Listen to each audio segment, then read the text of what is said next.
Hey everyone, it's Megan Auman from Crafting an MBA. Welcome to our first installment in our Craft MBA video challenge how-to guide. So what I want to do today is walk you through my home video blogging studio, and you can see this is where the magic happens. It is my very messy spare bedroom, but it works perfectly well. So the first thing that you're going to want to have when you are setting up your home video space is some kind of nice backdrop. It doesn't have to be fancy. I just took this nice wall, this bookshelf was already here, just something that looks nice and shows a little bit of your personality because you want people to know who you are when you're shooting a video. And if you're going to sit down for your videos, you're going to want a nice comfortable chair that doesn't swivel or spin, because there's nothing worse than watching someone twist from side to side while they're shooting a video.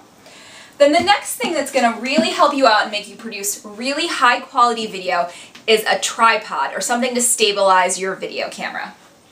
I happen to have this really nice photo tripod here from doing other photography work, but if you don't have something this nice, that's okay. You can get really inexpensive tripods nowadays, or you can even just bring in another table or a stack of books or something, just something to keep your camera from shaking.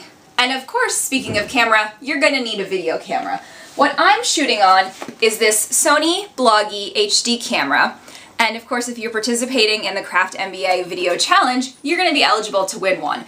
But just because you don't have a fancy camera now doesn't mean that you have to wait to shoot video.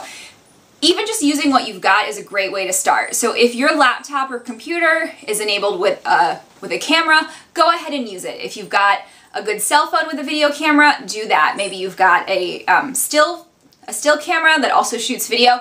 Use what you've got. The important thing is that we want you guys to get out there and start making videos. If you really get into the process, you can always upgrade later.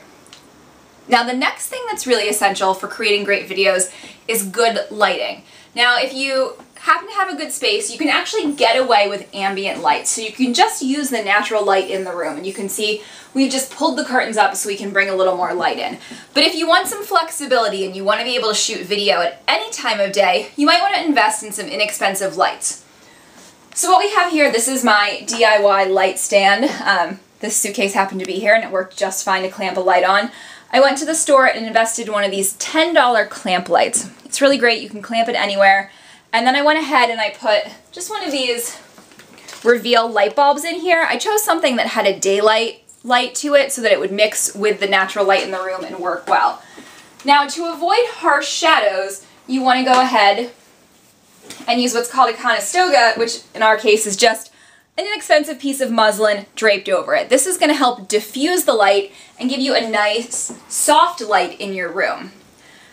And that's basically your video setup. So once you've got all of that, you can go ahead, take a seat or stand in your setup, and now you're all set and ready to create really amazing, high quality videos.